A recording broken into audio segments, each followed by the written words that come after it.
barnaamijkan oo ay soo abaabuleen Soomaalida ku dhaqan magaalada Brussels ee wadanka Belgium ayaa waxaa loogu soo horjeeday tacadiyada ay dowladda Kenya ciidamadeeda ay ku hayaan Soomaalida ku dhaqan wadanka Kenya gaar ahaan Soomaalida degan xaafadda Islii ee magaalada Nairobi. Barnaamijkan ayaa dadka waxa ay ka hordhigeen safaaradda Kenya ay ku leedahay magaalada Brussels ee wadanka Belgium ayadoona barnaamijka uu ahaa barnaamij nabadeed. dadweynihii barnaamijka soo abaabulay ayaa waxa ay muujiyeen dareenkooda ku aadan sida ay ugu soo horjeedaan in ciidanka Kenya ay shacabka Soomaaliyeed ee ku dhaqan wadanka Kenya gaar ahaan magaalada Nairobi ay dhibaateeyaan ayadoo sidoo kalena ay sheegeen dadweynuhu in ay si toos ah ay ciidamada Kenya u dhibaateeyaan caruurta iyo waliba hooyooyinka iyo dadka waayeelka oo aan waxba galabsanin. Axmed Riyaale oo ah aqoonyahan Soomaaliyeed isla markaasna kamid ahaa dadkii soo abaabulay barnaamijka ayaa waxa uu telefishinka qaranka u sheegay inta aysan barnaamijka soo abaabulin ka hor in ay warqad u gudbiyeen safaaradda Kenya ay ku leedahay magaalada Brussels. warqadaas oo sheegay in ay ku qornayd cabasho markaasi ay ugu cabanayeen dowladda Kenya in ay dhibaato ku hayaan dadka shacabka ee Soomaaliyeed ee ku dhaqan Kenya waxayna ka codsadeen dowladda Kenya in ay arrimahaasi joojiyaan. dadkii ka qayb galay barnaamijka ayaa hadaladoodii waxaa ka mid ahaa sida tan.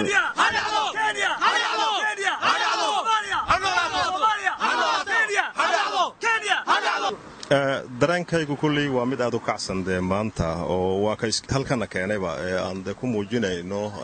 dhibaatada aynaan ka xunahay Soomaaliya ku haysta dadka Soomaaliyeed ku haysta dalka Kenya.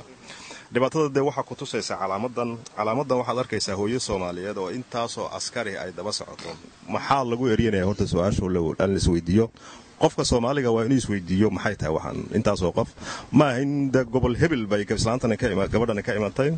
qabiil bay tahay ma aha waxa lagu haysto ee lagu eriyay waa Soomaalinimo weey. anigu holan baa ka yimi magacaygu waa Yaasiin Maxamed Talyalle wadna u jeedaan qof walba emotional buu noqday reason-kuna waxa weeyaan raisnimadana la ku baacsanayo taa macnaheedu waxa weeyaan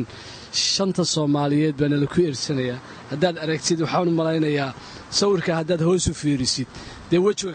reer hebel weeyaan laakiin waxa lagu baacsanayaa waa Soomaalinimadiisa waxaana ka mas'uula dhibkan inaga isku hayno waa maalin mudaharaad shucuurtayada ugu muujinayno dadka iyaga Soomaaliyeed dhibta tacaadiga dhimashada iyo xabsigaba leh loogu sameeynayo caasimadda wadanka Kenya ee Nairobi.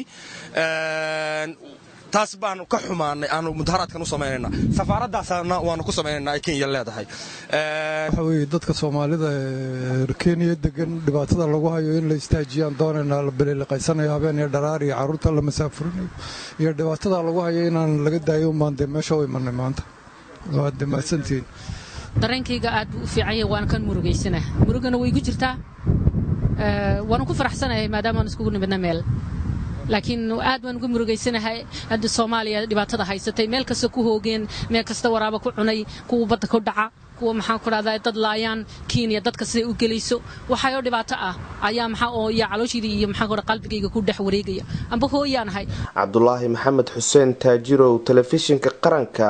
magaalada Brussels wadanka Belgium.